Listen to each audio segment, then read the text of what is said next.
Dentro de esta segunda parte de este seminario, de la primera sesión de este seminario, daríamos comienzo a lo que sería la intervención, la mesa redonda, la mesa de debate, lo que queramos, ¿no? La intervención de las personas que nos acompañan como asistentes, ¿de acuerdo? Y por supuesto dar la palabra si así fuere menester de alguna cuestión que quisieran aclarar, porque además, por lo que veo, nos acompañan los, los dos ponentes, tanto la profesora Diago Barbudo como el profesor López Segovia, nos acompañan por internet.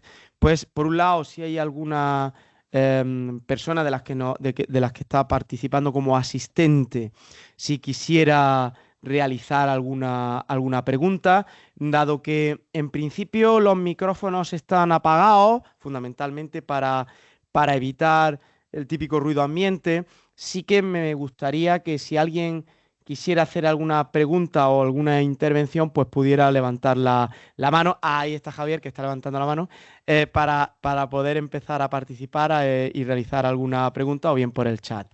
Pues sin más dilación, pues le doy la palabra a Javier González. Creo que puede desactivar el micro, ¿no es así? Sí, sí, creo que sí. Lo que Perfecto, no sé si perfecto. el resto de participantes puede levantar la mano. Eso es lo que no sé. Eso es No lo que sé no sé. Si está si activada esa opción también para que las demás personas que ahora mismo integramos la sesión podamos eh, interrelacionar. voy a intentar, no sé si, a ver, por el chat sí que está abierto.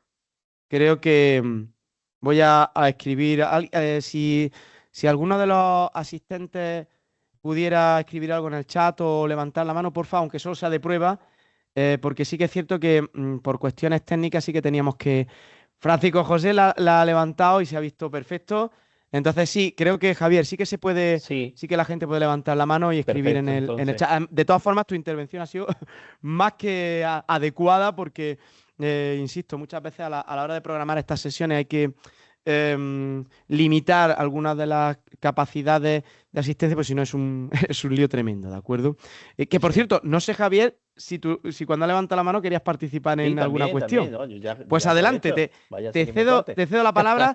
Primero, para organizar un poco, si os parece bien y si te parece a ti también bien, Javier, sería si hay alguna pregunta concreta a alguno de los ponentes y si no lo fuese así, pues plantear algún tema. Te cedo la palabra y bueno, voy a Sí, intentar también intentar que se te vea, porque yo esto... particularmente tengo preguntas para los tres. Lo que pasa que tampoco quiero yo copar aquí el debate No, no, lo que tú veas. y agotar el tiempo, ¿no? A mí me parece, digo, empezando sobre todo por ti, Fran, que has sido el primero de los comunicantes, Ujú. que ha finalizado tu ponencia con esos 6 pasos básicos, 5 o 6 pasos básicos que me parecen del todo fundamentales en el abordaje de cualquier documento en un archivo, que es precisamente, en primer lugar, el de la identificación, el de la localización del archivo, el de la búsqueda de esos fondos concretos, el análisis de la documentación a partir de esos fondos, la descripción pormenorizada de esos ejemplos, para poder posteriormente hacer algo que, bueno, es básico, la interpretación contextualizada.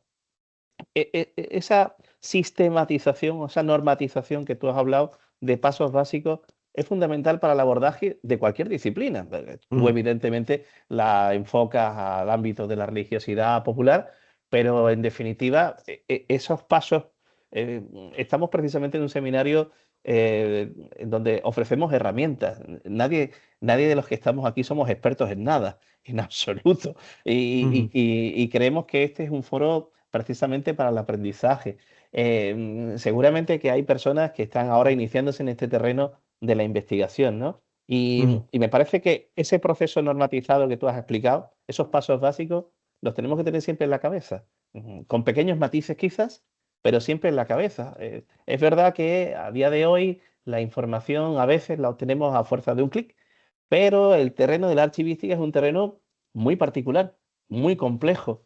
Seguramente tú estarás harto de, como nos pasa a otras muchas personas, ir a un archivo durante días y días y obtener algo después de, no sé, horas y horas de búsqueda hasta que finalmente se da con un resultado, una pequeña idea, un pequeño hilo del que empezar a tirar, ¿no? Pero esa tipificación de pasos básicos que si no te importa volver a remarcar, porque creo que es esencial para el abordaje de cualquier perspectiva desde el punto de vista del archivo.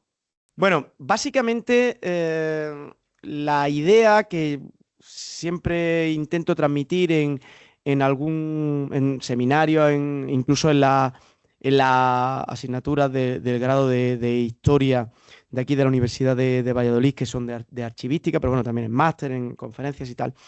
Es el de, por un lado, evidentemente, cuando es los estudios de grado y la asignatura de archivística, intentar formar a futuros archiveros, o por lo menos generar bueno, esa ilusión o esa deriva profesional hacia la archivística.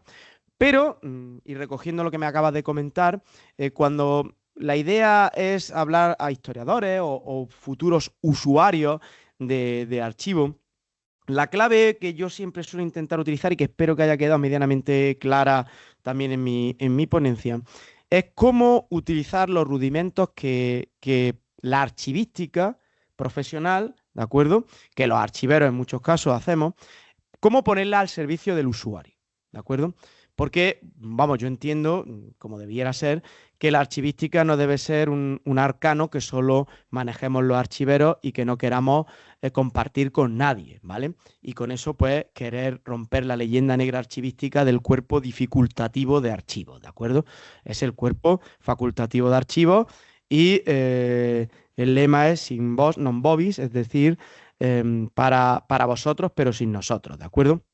Entonces, básicamente los pasos últimos que aparecen en las conclusiones y que tú muy bien has comentado, no dejan sino de reflejar lo que el archivero, sobre todo los primeros que has comentado, lo que el archivero tiene que transitar a la hora de realizar la identificación de un fondo documental, ¿de acuerdo? Que es, pues eso, identificar sobre todo, y ahí voy a la palabra clave, identificar, o al concepto clave, identificar el contexto de producción. El concepto de productor documental y de productor archivístico, que además lo he repetido varias veces en la ponencia, no solo es clave en el ámbito de la archivística y como archivero, sino que es esencial en la investigación. Como tú bien has dicho, yo creo que la única manera de intentar paliar o minimizar el número de horas inefectivas o inútiles y convertirlas en útiles y efectivas dentro de un archivo es que los archiveros seamos capaces de transmitir al usuario la capacidad de identificar el productor o el contexto de producción de los documentos de su archivo. Porque de esta manera el usuario, el investigador, tanto de religiosidad popular como de cualquier otra disciplina, como tú bien has dicho, de cualquier otro tipo de trabajo de línea de investigación, eh, podrá saber qué instituciones son las que, por las funciones que desarrollan, le pueden interesar para su línea de trabajo. Claro, a partir de ahí, prácticamente el campo ya está abierto, porque a partir de ahí, pues sabrá qué archivos desechar y cuáles no. No tendrá que ir a todos los archivos, por ejemplo, estatales, pues habrá archivos estatales que contengan o conserven documentación de productores que por sus funciones no tengan absolutamente nada que ver con su línea de investigación, ya sea el arte o ya sea la religiosidad popular. Y ya dentro de ese archivo, pues identificar qué secciones, qué fondos, qué series son las que les interesan. Donde ahí, evidentemente, también tiene mucho que hablar la historia de las instituciones y la diplomática, porque la diplomática es la que nos va a dar los tipos documentales y a través de los tipos documentales, pues saber claramente qué actividades son las que se reflejan en los documentos, ¿de acuerdo? Siempre hago el mismo símil. No se va a utilizar un tipo documental cuenta para escribir una carta. Las cartas tienen un tipo documental, el que sea, una provisión real o una cédula real, cuando estamos hablando de correspondencia administrativa. Entonces, claro, evidentemente, más que para formar archiveros, ciertamente estos rudimentos yo creo que son esenciales para el trabajo del investigador, ¿vale? Insisto, el compromiso que tiene que tener el archivero es transmitir estos rudimentos, estas herramientas, para que cuando un usuario se enfrenta al mundo de los archivos, la cosa sea rápida. Gracias a Dios también hay una serie de herramientas en tipo web, pues yo que sé, el censo guía, pares, ojo, pares, que además tú también, Javier, acabas de has puesto el dedo en la llaga. Pares bien manejados, ¿de porque pares también hay que saberlo manejar bien. Pares a golpe de clip y poniendo palabras no es Google. Entonces, por ejemplo, Pares o el censo guía son dos instrumentos que ponen a disposición el Ministerio de Cultura, al igual que ArchivaWeb en Andalucía, a través de la Junta de Andalucía, que ponen a disposición de los investigadores, pero también hay que saber manejarlo.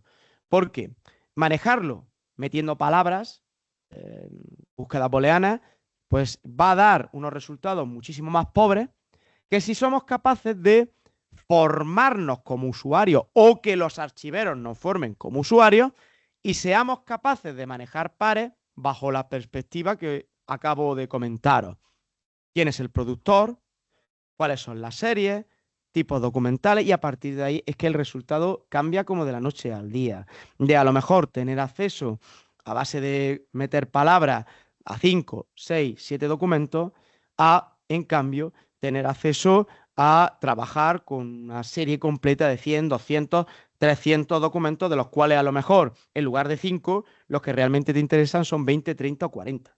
Y a partir En de ahí, definitiva, sería algo así como, si me permite el paralelismo, sí, hacerse un método propio, al fin y al cabo. Es decir, que sí. cada persona, a partir de su experiencia, sea esta mucha o poca, ¿no? Y en función de los resultados obtenidos, ¿no? Aplique un método inductivo en la búsqueda de esas referencias que le devenga en resultados positivos de cara a la investigación futura, ¿verdad? Algo así, Sí, ¿no? efectivamente, la cosa es, en efecto, ese método que beba un poco de estas fuentes archivísticas que nos proporciona, pues eso, el saber asociar documentos unos con otros a partir del contexto funcional, de las funciones que desarrolla una institución. Por ejemplo, si sabemos, voy a poner un ejemplo de religiosidad popular, si sabemos que la documentación de clero del Archivo Histórico Nacional procede de la desamortización, y sabemos que esa documentación que procede de monasterios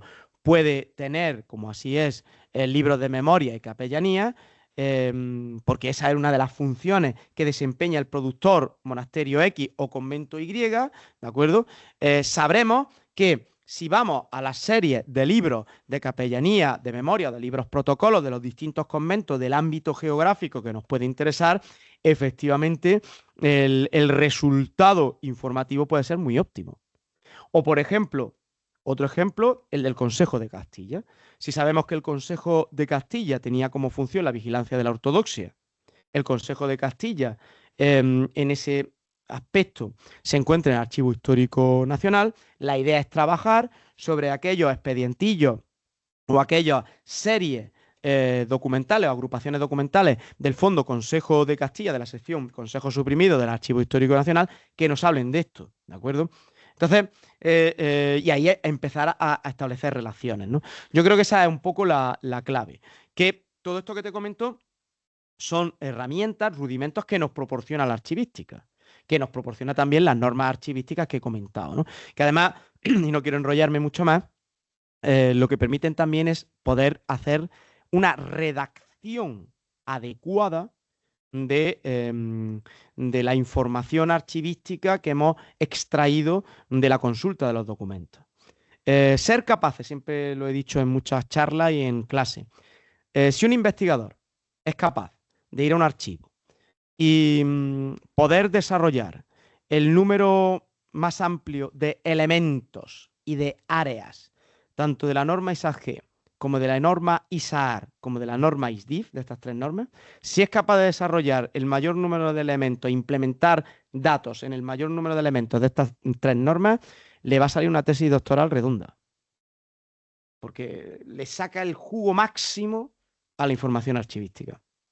Y esto no es un arcano, es algo que está al acceso del investigador. Otra cosa que, bueno, siempre el archivo y los archiveros, pues eso sí, tenemos el compromiso de hacer una buena formación al usuario, de decirle, oye, mira, estos son los instrumentos, estos son los instrumentos están bajo esta norma, etcétera, etcétera. No sé si me he enrollado demasiado y no sé si alguien quiere también comentar algo, pero bueno, yo creo que es un poco la idea de esa ponencia y la idea un poco que siempre he querido yo transmitir a raíz de cómo usar la archivística dentro del usuario, no como archivero, sino como usuario.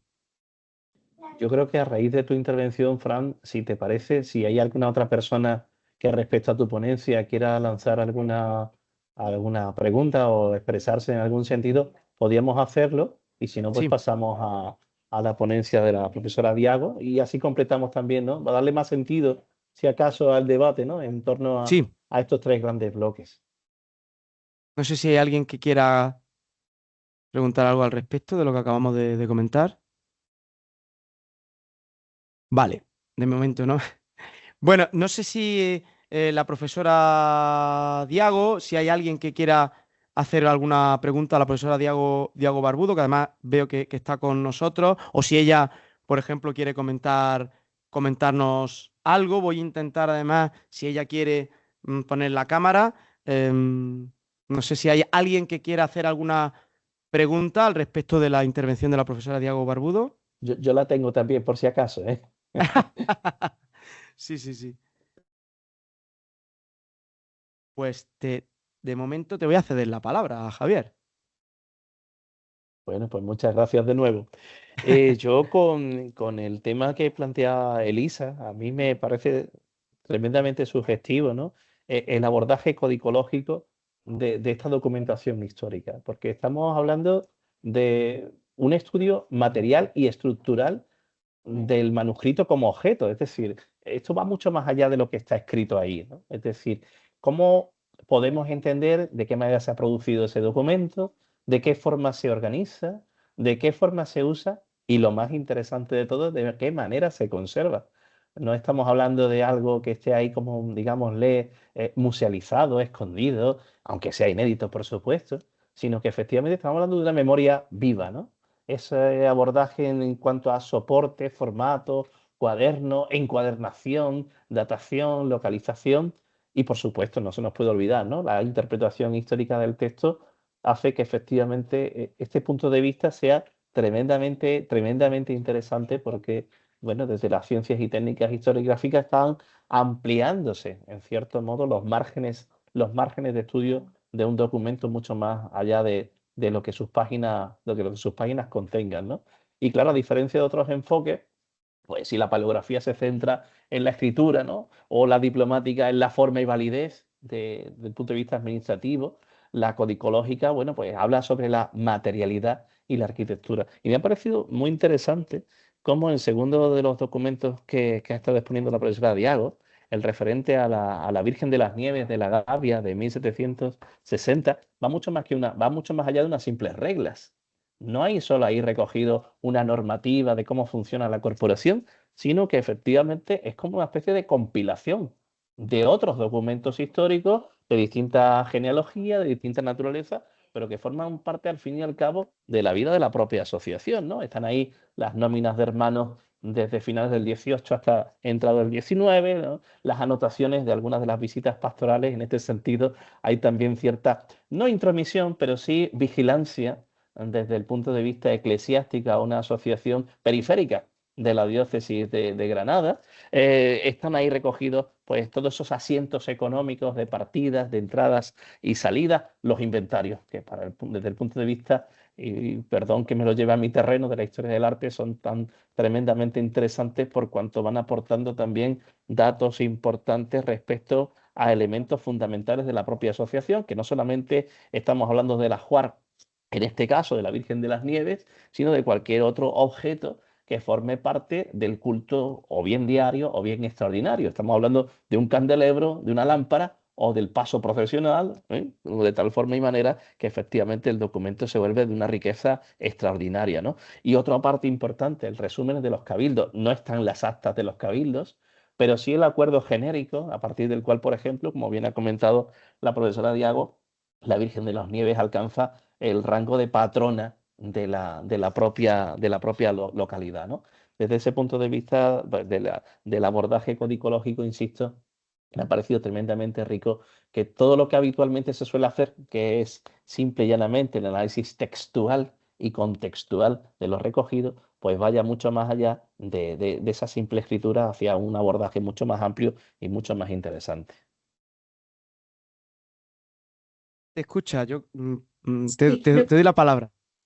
bueno, pues muchas gracias por la aportación. Me alegro que haya sido tan sugerente este breve repaso. Y sí, sin duda, la verdad que el abordaje codicológico es muy interesante porque nos habla del interés que ha habido por conservar, de la intencionalidad cuando se hizo. Y yo creo que son dos ejemplos que se complementan muy bien, ¿no? Porque por un lado tenemos el caso del libro de Hermandades de la Zubia, que está pues en limpio, sin tachones, lo que comentaba, con decoraciones incluso en los márgenes, que si bien son muy sencillas, pero ya hechas una tinta diferente y encuadernado en pergamino, y la verdad que la conservación es excepcional.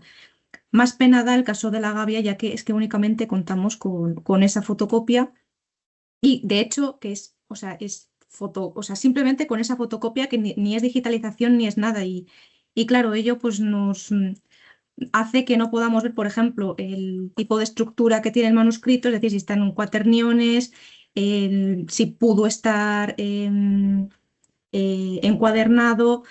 No somos capaces de ver en muchas ocasiones si estaba un numerado, si conserva una numeración de época, y ya no hablemos de pues, partes en las que está cortada, no solo la página que he enseñado en el PowerPoint, que está cortada a la mitad, sino también que hay veces que falta la parte de abajo, las dos últimas líneas, al hacer la fotocopia, pues ha cortado. Y claro, esto también, aparte, bueno, por ejemplo, se me ocurre otro elemento que no podemos ver en el caso de la Hermandad de la Gavia, que es la filigrana, que también es un elemento muy, a nivel material, es muy interesante ver qué tipo de filigrana tiene para saber de dónde ha salido ese papel, cuándo se pudo fabricar, y claro, todos esos elementos, en este caso, lo hemos perdido. Si bien también el conservar la fotocopia nos habla de la tradición, y la propia fotocopia pues se convierte en una copia más del documento mucho más actual. Se trata de un trabajo que digamos que es un poco un work in progress, y bueno, lo estoy trabajando en conjunto con el profesor Francisco Crespo. Y sí, la verdad que es que estamos entusiasmados porque contamos con una gran cantidad de información, que lo que comentabas, Javier, que va mucho más allá de las simples normas y la fundación de una hermandad, sino que eso nos habla de la radiografía del pueblo, de pues el inventario, que la verdad que es que nos hace los ojos chiribitas al ver que se ha podido conservar, no solo de alhajas, sino también el del archivo, que para nosotros en ciencias y técnicas historiográficas, pues ver que una cofradía ha conservado el inventario de los papeles, como lo llaman ellos, pues también es muy valioso. Entonces, pues bueno, pues esperamos que este trabajo llegue a buen puerto y poder exprimir lo que nos aportan estas fuentes, que yo creo que son bastantes cosas y muy interesantes para la historia de la religiosidad popular.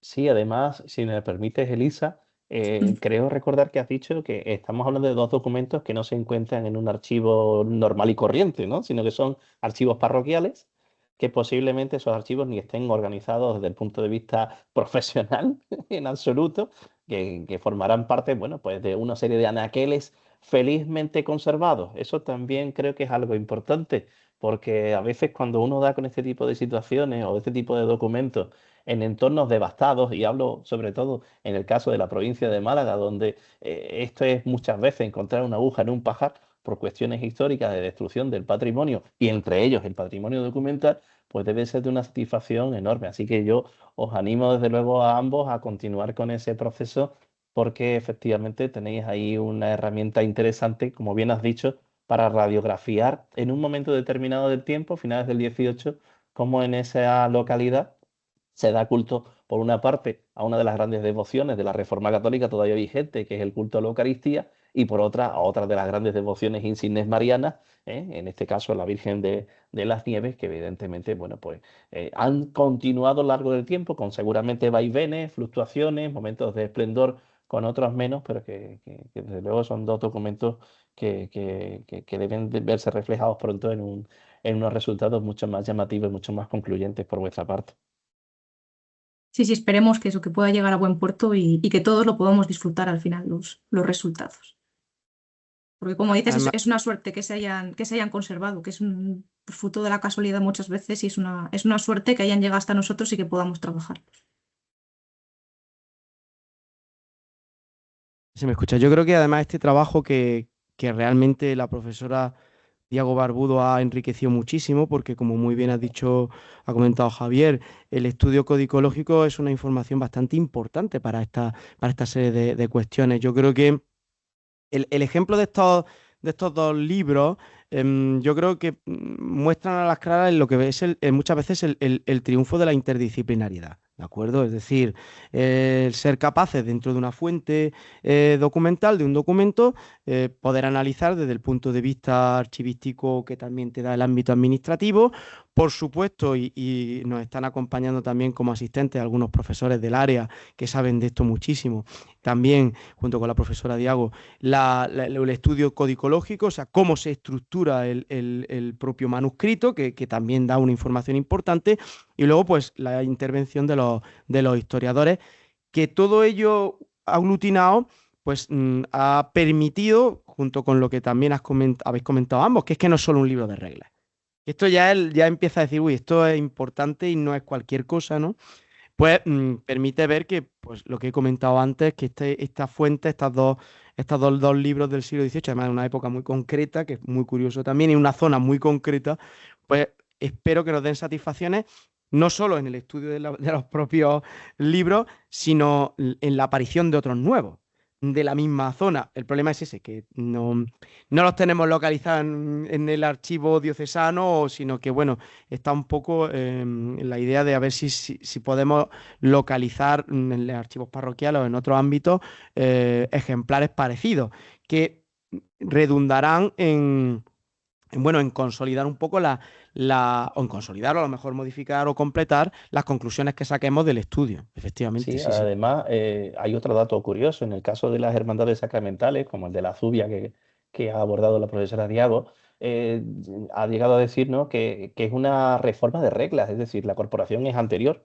Posiblemente ni siquiera haya referencias exactas a la fecha de fundación, por una razón muy sencilla, es que las fechas de fundación no existen. Estamos hablando de unas reglas que vienen a codificar unas prácticas previas, anteriores, que posiblemente, en el caso del Reino de Granada, sean del 16. Por lo tanto, es muy complicado en estos casos, y aquí en Málaga pasa exactamente igual, ese ítem que muchas veces se busca, Fundación de la Hermandad, 1520. Es que 1520 a lo mejor en los papeles, pero quizás estamos hablando de una asociación que tiene sus inicios en décadas bastante anteriores. Y con las hermandades sacramentales pasa exactamente ese fenómeno. Por lo tanto, irnos al origen de la sacramental de la Zubia no es irnos a principios del 18, posiblemente sea irnos a principios del 16, con unas prácticas de índole parroquial que fueron desarrollándose de generación en generación, que llamarían la atención seguramente de alguna familia importante de la localidad, que se impulsaría a través de una serie de donaciones, demandas testamentarias, etcétera, hasta que llegó el momento de redactar los estatutos. Y posiblemente han podido pasar perfectamente décadas desde hasta la constitución canónica de la hermandad, ¿no? Que ahora después abordaremos precisamente con el profesor López Segovia. En ese sentido, pues nada, felicidades por el trabajo y a continuar. ¿Y hay alguna pregunta más respecto de esta ponencia? Algún comentario más? Y si no, pasaríamos al caso de la ponencia, las preguntas o las cuestiones de debate en relación con la ponencia del el profesor López Segovia, que además voy a empezar a permitirle micrófono y toda esta historia, ¿de acuerdo? Ahora creo que ya se podría. Eh, como digo, es de un interés fundamental. Además, une o ha terminado por vincular todo en el fondo, ¿no? Por lo que yo tengo aquí apuntado, he estado aquí tomando apuntes, pues claro, las fuentes de las instituciones de religiosidad popular, efectivamente, para el estudio son las fuentes documentales, por ejemplo, las que estamos tratando hoy, ¿no? Pero claro, yo he visto en su ponencia que trata también, por supuestísimo, como no puede ser menos, de fuentes normativas, por las partidas, el derecho canónico, efectivamente, de acuerdo, que es una fuente también, como no, esencialísima para conocer el devenir y el desarrollo y la actualidad normativa de cofradías y hermandades. Fíjate, Carlos, permíteme que te tute, que yo tenía aquí apuntado, en una de las cuestiones que yo me estaba planteando, de si, bueno, realmente las cofradías, las propias hermandades, las propias corporaciones conocen realmente su fuente. Muchas veces, yo lo tenía aquí apuntado desde el punto de vista histórico, ¿no? Si conocen sus fuentes documentales, o si conocen su propia historia, o si conocen su propia tradición, o ahora voy a hacer un pelín maledicente, si les interesa conocerlas de verdad, a lo mejor es que, bueno, prefieren vivir en un ámbito más legendario, si me permiten la expresión, o más de la tradición oral, que conocer a lo mejor realmente los fundamentos y las fuentes reales de la historia. Pero más allá de eso, también yo entiendo que es de un interés esencial conocer las fuentes jurídicas que regulan su funcionamiento y de dónde vienen. Por eso me pareció magnífico las primeras diapositivas sobre los orígenes de las cofradías, ¿no? Entonces, bueno, yo no sé si darle la palabra también a Javier o tirar yo de la pregunta, que encima va a tener ahí un poco de... Adelante, adelante, Va a Fran. tirar un poco de Venga, miga, venga. no sé si después de la pregunta Carlos me va a seguir hablando, pero eh, o vamos a seguir siendo amigos. Porque a mí me ha interesado muchísimo una cuestión que he apuntado. Hay dos cuestiones que me han interesado mucho. La primera, con respecto a las cofradías, a mí me ha parecido interesantísimo esta indicación de que hay que evitar la confusión entre lo cultural y lo cultural. Yo además, en el caso andaluz, yo soy de Andalucía, Javier también, yo creo que en ese punto es para mí esencial, no sé lo que opinará Carlos, entiendo que compartirá, es esencial no confundir una cofradía con otra cosa, con una asociación de amiguetes, con un partido político o con algo raro. Lo digo porque ciertamente hay veces que determinadas corrientes de pensamiento están, sobre todo a veces en Andalucía, están intentando no generar religiosidad popular, sino generar populismo religioso, donde, bueno, a veces las cofradías parece que eliminan de la ecuación los elementos esenciales de una institución de tipo eclesial. Yo no es que esté aquí haciendo, que se me entienda, no estoy aquí haciendo evangelización, no va por ahí los tiros, sino porque yo como archivero, esto es de efecto profesional y como antes he dicho con lo del contexto de producción, creo que las instituciones deben de ser fieles a sus funciones. ¿De acuerdo? Esto es la primera cuestión.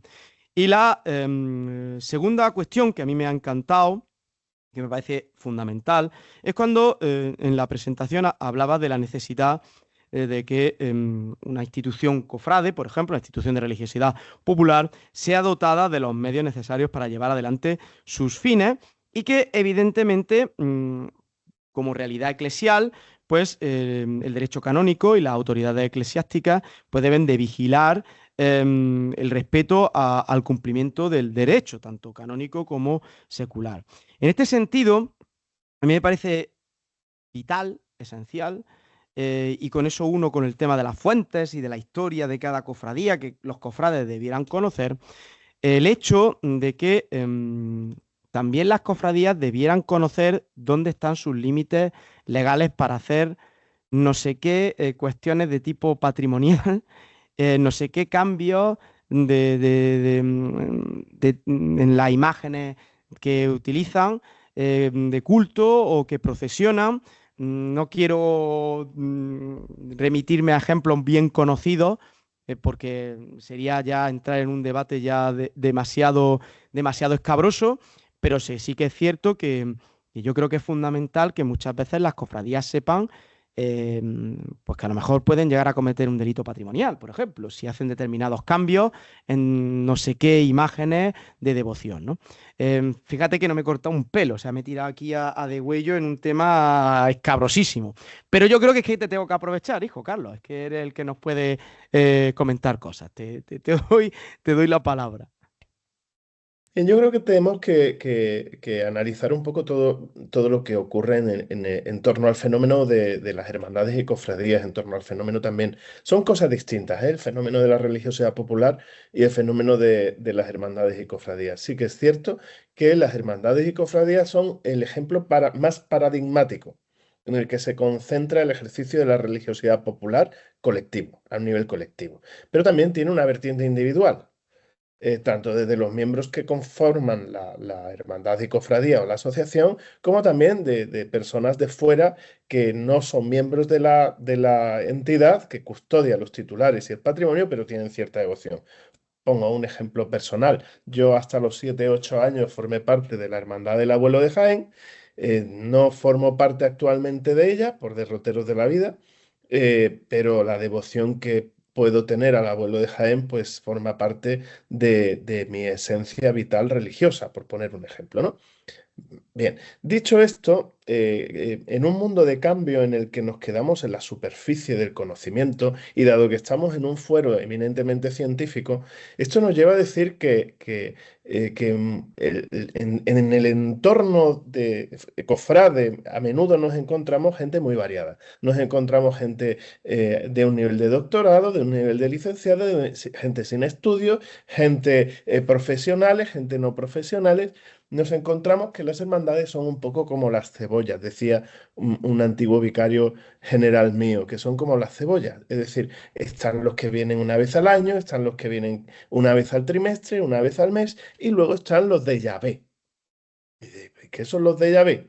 Los de llave que hemos hecho esto, llave que hemos venido, llave que estamos aquí, llave, ¿no? Llave, los de llave. Bien, pero este fenómeno responde un poco a la naturaleza tan pluriforme y tan variada que tiene el concepto, el fenómeno, por así decir, cofrade.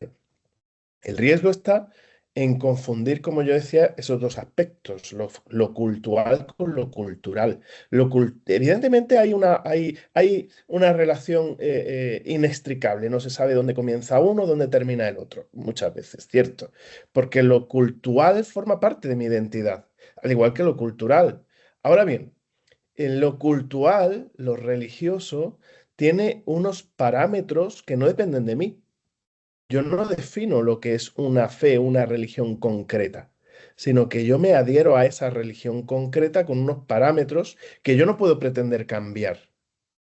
En el Tribunal Europeo de Derechos Humanos, la propia jurisprudencia nos lleva a defender el derecho a la libertad religiosa como un elemento contra el que no se puede ejercer un derecho de cambio. Yo no puedo cambiar una religión. El disenso referirá el tratado, el Convenio de Roma de 1950 del Consejo de Europa, el Convenio Europeo de Derechos Humanos, corcho que no se me venía a la cabeza.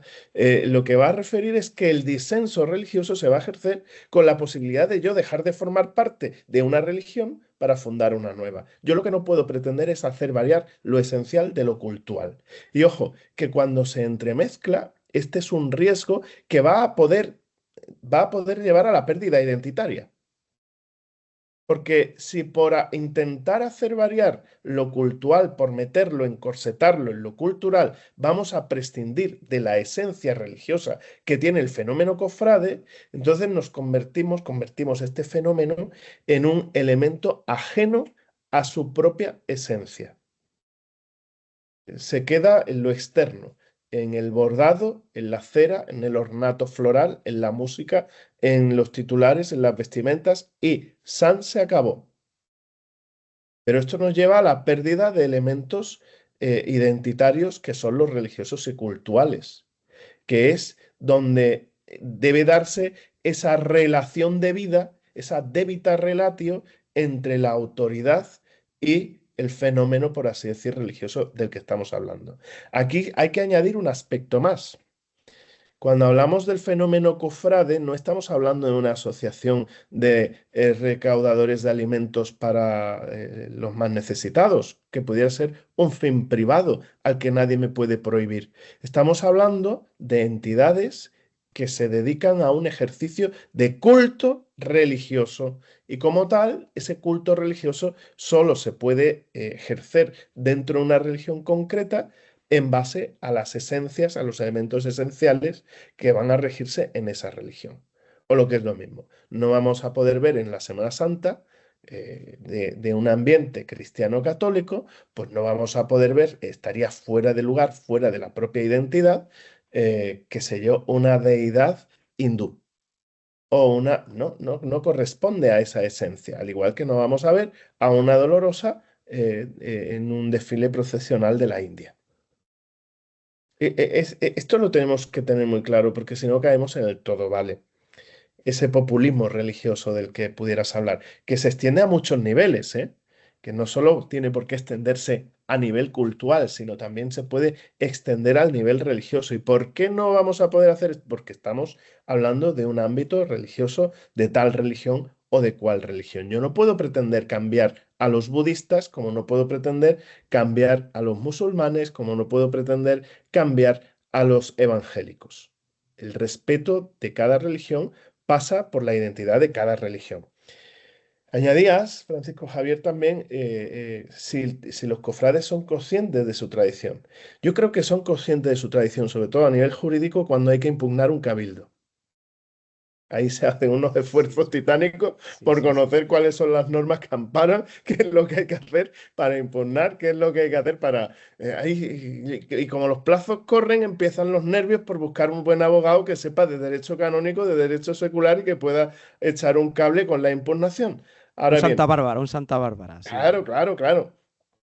Es decir, aquí a donde llegamos es a que se llega tarde y mal. Es decir, hay que conocer lo primero los propios estatutos, que son como el carnet de identidad de la entidad. Las propias reglas, que van a regir en cada momento histórico y van a recoger lo esencial de lo que debe ser una hermandad y cofradía, en un fenómeno que estamos hablando centenario, casi medio milenio o más en algunos casos. ¿Vale?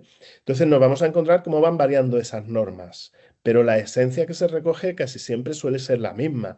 Las variaciones son conforme al tiempo, a las necesidades del tiempo y del lugar. La esencia, los fines religiosos son los mismos en la Hermandad del Rocío hace 5 siglos que ahora.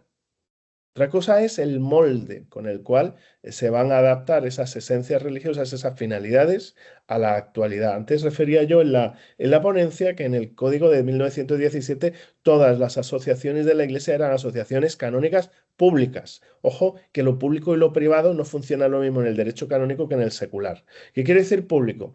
Que actúan en nombre de toda la Iglesia. ¿Pero por qué? Porque el culto que ejercen, al ejercerlo en nombre de toda la Iglesia, es para todos los fieles de toda la Iglesia. Los fieles de la Iglesia Católica, evidentemente. Esa publicidad conlleva a que un desfile procesional no se puede hacer bailando una conga, sino que tiene que tener un decoro cual corresponde a la liturgia del culto católico. Es decir, esas innovaciones no pueden darse sin más, sino que tienen que ser acordes a una legitimidad. Aquí es donde entra en lo que yo decía al principio de la injerencia legítima.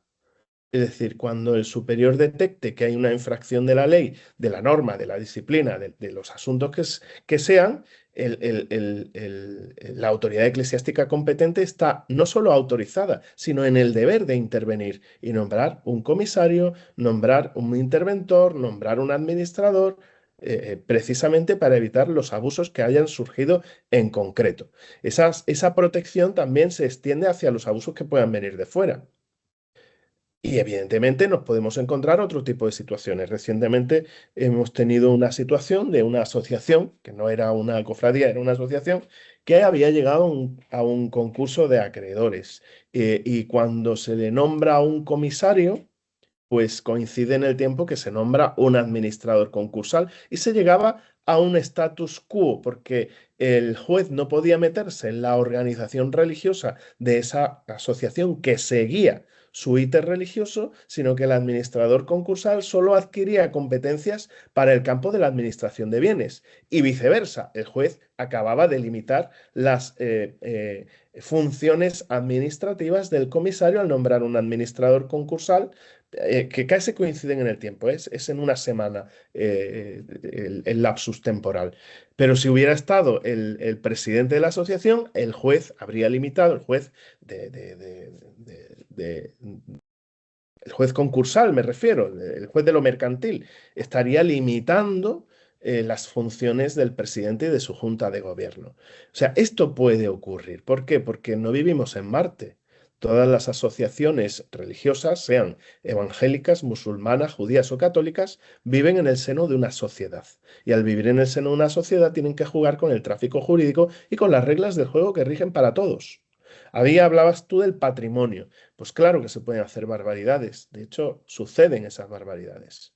Es decir, nos encontramos con situaciones donde no se respetan muchas veces las normas autonómicas y se trasladan sin más de una sede a otra fuera de la autonomía. Lo hemos visto con los bienes de la franja, hemos visto aspectos en monasterios donde se llevan unos bienes que no podrían salir de una comunidad autónoma y se sacan a otra, ¿no? Lo vemos en las restauraciones. Es decir, hay que jugar con las reglas del juego. Y aquí es donde entran las injerencias, porque también vivimos en una sociedad donde a veces el legislador secular tiene también una inercia a querer controlarlo todo y entra a legislar donde no tiene por qué hacerlo. Yo he visto ayuntamientos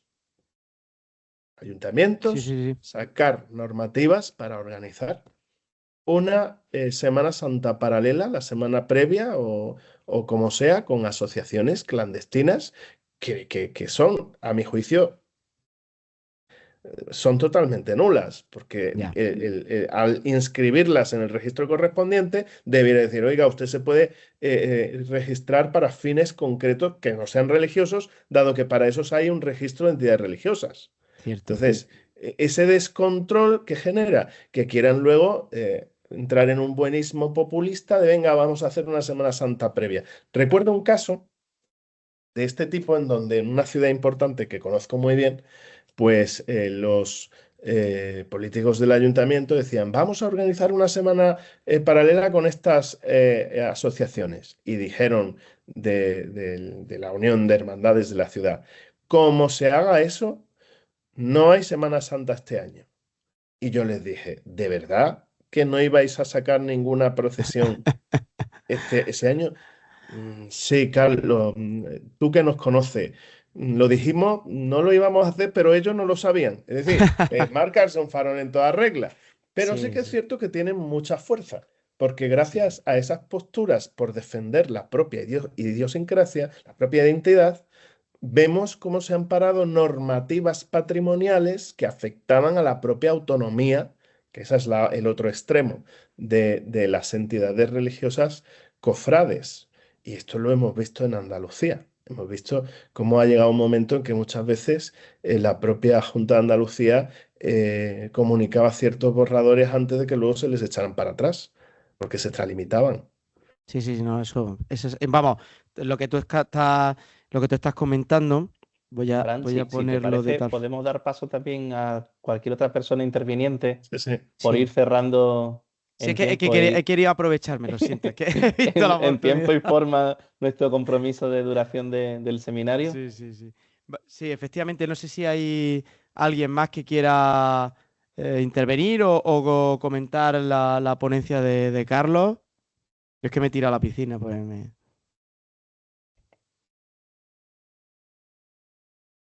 Sí, Francisco José González, sí. Espera, voy a intentar un momentito. Lo conozco yo. Lo conoces, ¿no?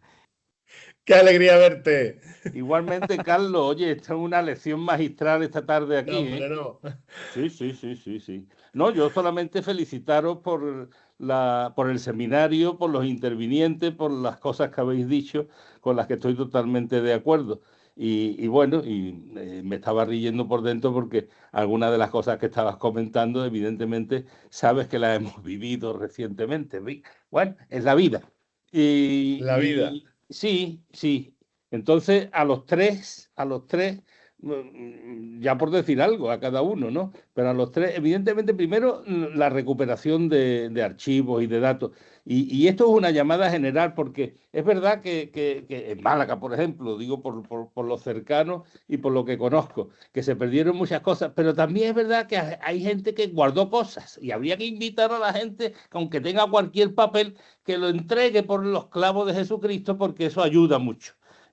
Eso ayuda. Y lo mismo que hay que se quedó con una imagen, que se quedó con una mano, que se quedó con un pie, pues hay quien se quedó con papeles y habría que invitar a todos, en todo, pues que lo aportara. Eso por una parte.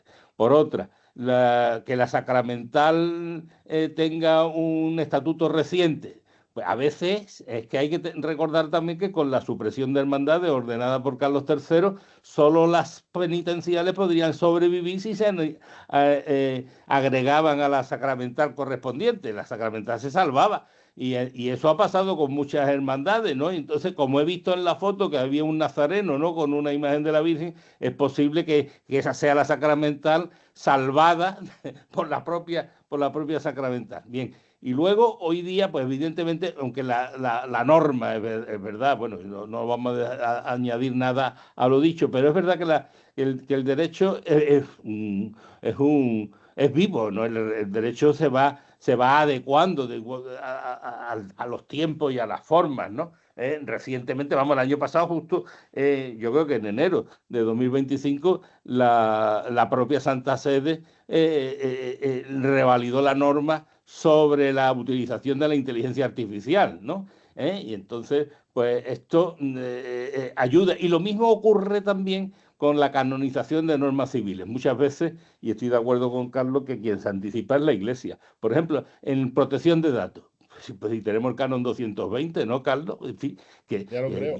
claro, eso es que es de cajón, ¿no? Y de ahí después, pues también hay un decreto general de la Conferencia Episcopal, que eso también conviene saberlo, porque la Conferencia Episcopal normalmente cuando da instrucciones, normas y demás, no son vinculantes, ¿no? El obispo después hace en su diócesis lo que estima más conveniente, ¿no? Y no siempre acata, pues, las orientaciones de la Conferencia Episcopal. Pero en el caso de protección de datos, sí hay un decreto general que es de obligado cumplimiento. Ese es de obligado cumplimiento y ese decreto, evidentemente, obliga a todas las hermandades y cofradías, a todas las instituciones eclesiales, pero concretamente a la hermandad y cofradía, y hoy es muy importante.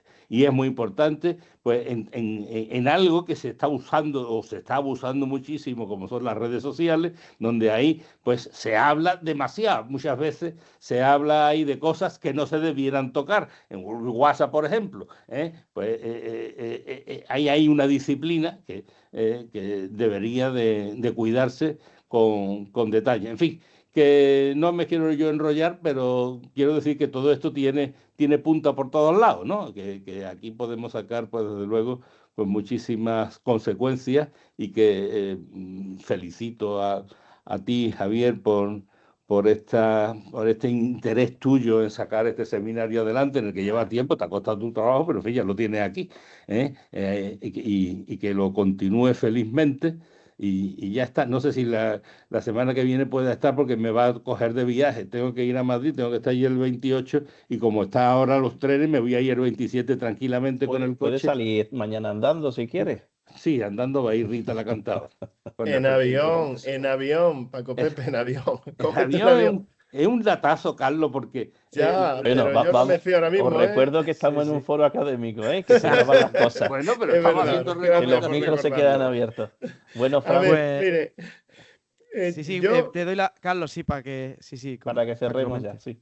sí, mira, yo solo por recoger tres ideas. En relación con los papeles antiguos que mencionaba Paco Pepe, muy importante, muy importante. Miren, yo estoy ahora mismo con un tema de seguimiento, tanto de un asunto jurídico muy importante como la dirección de una tesis doctoral en este campo. Bien, es de vital importancia encontrar unos estatutos antes que estuvieran vigentes en un periodo concreto en Italia en torno, en el periodo justo previo a las leyes subversivas de Garibaldi. Bien, esa documentación es de vital importancia porque en muchas ocasiones, no aquí en España, pero sí en el extranjero, se han conseguido restituciones integrales a la situación de una época específica. Con lo cual, esos estatutos, que parece que no tienen más importancia porque luego hay otros vigentes, pueden tenerla ante un caso concreto que pueda ser judicializable, por poner un ejemplo, ¿de acuerdo? Aparte de que hablan de la propia identidad de una realidad, no solo por su importancia histórica, sino también y sobre todo jurídica. No sería el primer caso que se gana con una alusión a la ley de las 7 partidas, por poner un ejemplo, ¿vale? Segundo, decía Paco Pepe, el tema de la inteligencia artificial. Es que el ius sequitur vitam, que decían los romanos, el derecho sigue a la vida. Y precisamente por eso va avanzando en algunos aspectos conforme surgen nuevos problemas. En el ámbito de la protección de datos están eclosionando como las setas en otoño, pues los casos en los que hay suplantaciones de datos, en los que hay phishing, en los que en el voto por correo se hacen pasar por otra persona para conseguir una mayoría específica. Bien, como ven, son temas en donde se une lo antiguo con lo nuevo. Sin ir más lejos, el concepto de personalidad jurídica que la propia Unión Europea barajaba comenzar a rediseñar para las inteligencias artificiales en 2017, tiene su origen en Sinibaldo de Fieschi, conocido como el Papa Inocencio IV en pleno siglo XIII. Y no se puede diseñar un nuevo concepto sin recurrir al concepto clásico, que se diseñó específicamente pues, para asociaciones, cofradías, en el ámbito canónico, cabildos, catedralicios, y de ahí dio un salto al mundo secular. Es decir, hay un vaivén institucional jurídico de las instituciones jurídicas, y no me refiero a estas a las instituciones, personas jurídicas y demás, sino de los institutos jurídicos, es decir, de los conceptos del derecho, que va y viene. Y que seguirá proliferando y nos seguiremos encontrando como en el futuro, pues ya hoy estamos haciendo un congreso online totalmente, ¿verdad? Nos encontraremos con congresos internacionales en donde a mí se me traduzca simultáneamente al inglés, al chino, al japonés, y se pueda mantener perfectamente con simultaneidad en la traducción. Es decir, no hay que tener miedo al futuro, hay que tener los pies en la tierra sobre la propia identidad y ser conocedores del pasado y la importancia que puede tener este a todos los niveles. Muchísimas gracias, Carlos, también a Paco Pepe, que gracias por su intervención. Yo creo que se han juntado ahí en unos minutos dos personas muy expertas en estos campos que hemos tratado, ¿no? Y bueno, yo creo que nos hemos dilatado un poquito, pero a ver, pienso que ha merecido muchísimo la pena. No sé si piensa lo mismo Javier, yo creo que ha merecido muchísimo la pena. Supuesto. Y esa frase última de Carlos creo que Sí. es la guinda precisamente a esta primera Sí, sesión, sí. ¿verdad, Fran? Totalmente, no se puede hablar mucho más, porque si no lo fastidiaríamos, ¿no? Como se Exacto. suele decir. Pues bueno, vamos a despedir, por lo tanto, esta primera sesión. Os emplazamos a todos a que nos acompañéis el martes que viene, también a las 5 de la tarde, de 5 a 7, a través del enlace a la segunda sesión de Teams, a través del enlace por el que habéis entrado a esta sesión, a través de la página del artículo 60 del Instituto Simancas. De todas formas, haremos también difusión de la segunda sesión. Y lo dicho, pues os emplazamos a que nos acompañéis también el martes que viene, 27 de enero, donde hablaremos de archivos, reformas y dinámicas territoriales en la religiosidad popular. Pues sin nada más, pues te despido, Javier, muchísimas gracias. Nada. Muchísimas gracias a todos los que nos habéis acompañado, por supuestísimo a Elisa, a Carlos, a los ponentes, a los intervinientes. Nos vemos el martes que viene.